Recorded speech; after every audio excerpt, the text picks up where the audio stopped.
کہ ایک ریاضت کرنے والا جو 50-60 سال تک کی ریاضت کے بعد کسی درجے اور مقام تک پہنچے، علماء کہتے ہیں کہ رمضان کے ایک روزے کے عوض اللہ سبحانہ وتعالیٰ وہ مقام انسان کو عطا کر دیتا ہے۔ یعنی ایک روزہ رمضان المبارک کا آپ کو 50-60 سال کی ریاضت تک کا جو ثمرہ ہے وہ عطا کر دیتا ہے۔ کیوں؟ اس لیے کہ رمضان میں جو تکلیف شرعی ہے وہ بڑھ جاتی ہے۔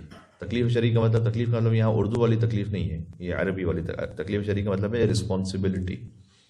شرعی رسپانسبلٹیز میں کچھ اضافہ ہو جاتا ہے ہمارے، اور یہ جو شرعی رسپانسبلٹی میں اضافہ ہو جاتا ہے یہ دلیل ہے اس بات کی کہ اللہ تعالیٰ نے ہمیں اس لائق اور قابل سمجھا ہے کہ ہم پر کوئی رسپانسبلٹی ڈالی جا سکے۔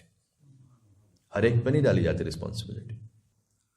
میں آپ کو مثال دیتا ہوں، اگر آپ ویسے ملاحظہ فرمائیے تو سب سے زیادہ تکالیف شرعی جس ہستی پر تھیں وہ خود پیغمبر اکرم ہے صلی اللہ علیہ وآلہ وسلم۔ ان پر سب سے زیادہ رسپانسبلٹیز تھیں۔ اللہم صلی علی محمد وعلی محمد۔ ان پر سب سے زیادہ رسپانسبلٹیز تھیں، ان پر نماز شب بھی واجب تھی۔ تو اب یہ کیا ہے؟ یہ بوجھ ہے جو اللہ تعالیٰ ڈال رہا ہے کہ بھائی اب زبردستی آپ نے یہ بھی کرنا ہے، یہ سب کرنا ہے آپ نے؟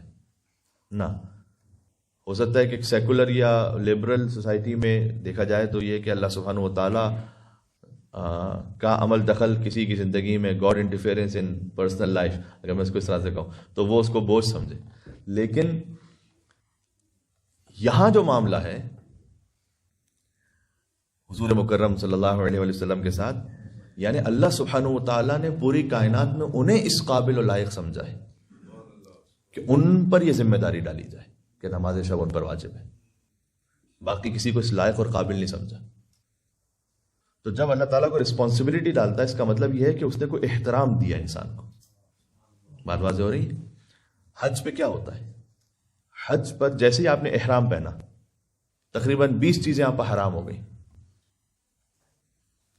یہ 20 چیزیں حرام ہو گئیں، یہ کیوں ہو گئیں؟ یعنی آپ آئینہ نہیں دیکھ سکتے، آپ کوئی حرم کے احاطے سے کوئی گھاس یا پتی بھی نہیں توڑ سکتے، کسی جانور کو بھی، کسی چھوٹے سے مثلا مخلوق کو بھی نہیں مار سکتے۔ یہ کیوں ہے؟ اس کا مطلب یہ کہ اللہ تعالیٰ نے اس قابل سمجھا ہے اس محرم کو کہ تم پر اس وقت میں یہ ذمہ داریاں میں ڈال رہا ہوں، یہ اس محرم کا احترام ہے۔ بات واضح ہو رہی ہے؟ اس طریقے سے رمضان المبارک گویا ایک پورا مہینہ حالت احرام کا مہینہ ہے، ایک خاص قسم کی رسپانسبلٹی جو اللہ سبحانہ و تعالیٰ نے رکھی ہوئی۔ تو اللہ تعالیٰ نے ہمیں اس قابل سمجھا ہے کہ دیکھو تم اس قابل ہو کہ میری بندگی میں اس مقام تک تم ہو کہ صبح سے شام تک میری خاطر بھوکے رہو، صبح سے شام تک میری خاطر پیاسے رہو، صبح سے شام تک حلال جنسی تعلقات بھی نہ رکھو۔ اب یہ ہے وہ روزہ کہ جس کو ہم کہتے ہیں عوام کا روزہ جو مجھ اور آپ کا ہے۔ پھر اس سے ایک اور مرحلہ آتا ہے جس کو کہتے ہیں خواص کا روزہ۔